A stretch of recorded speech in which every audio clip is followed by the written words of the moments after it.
Time Hunter. The Winning Side by Lance Parkin. Read by Louise Jameson.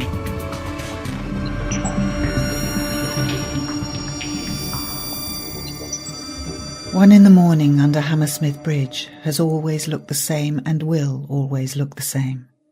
Always black silt. Always the slow grey Thames. The warehouses on the opposite bank could have been built derelict, their windows glazed and smashed the same day by the same men, as bricklayers set fires against the walls before their cement was dry. Before the bridge.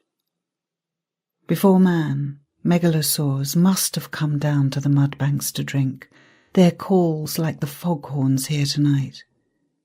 Their bones lie under the mud, below the shards of flint, below the discarded Roman coins and the pieces of Tudor pottery. And then, on a cool, crisp December night, for the merest moment, something happened that had never been seen before. The woman and the man were suddenly there, with just the faintest crackle of blue light. After that there was nothing unusual to see. She was dressed in thin, drab overalls that were too large and overwhelmed her slight figure. She had long chestnut hair. Her name was Emily Blandish. He was broad, shaven-headed. His suit had been made for him, and it just about looked like it. This was Radford. There was a moment or two between their arrival and the murder. Radford looked around, sniffed the air. If he noticed that Emily Blandish was shivering, he gave no sign of it. "We're here?" he asked. "We could be anywhere. You're sure we're here?" "We're here," she told him. "How can you tell?"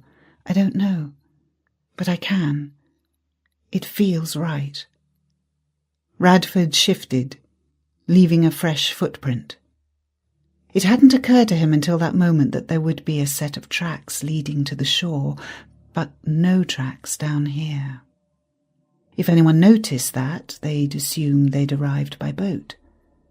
But that would have left impressions in the mud too. Would that pique someone's curiosity? Lead them to ask questions? The mud was already sucking itself flat where his first footprints had been. The evidence erasing itself.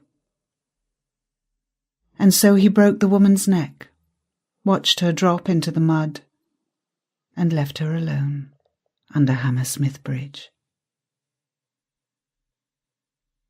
Honore Lechasseur wasn't the ideal man for this job.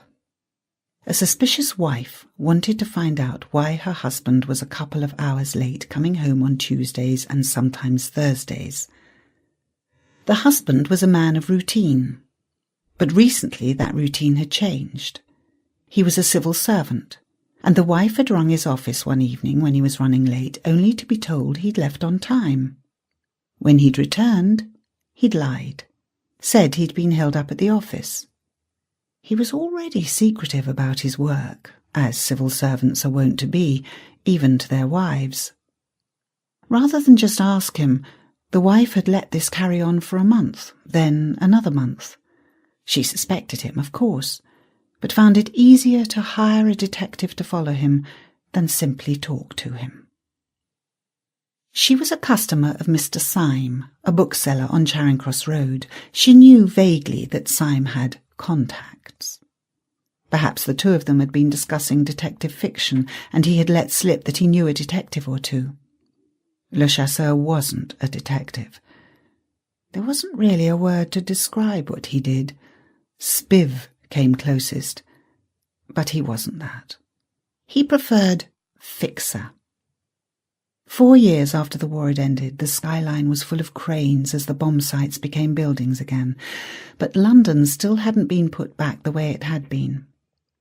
People had moved out and not returned. Rationing was still in place.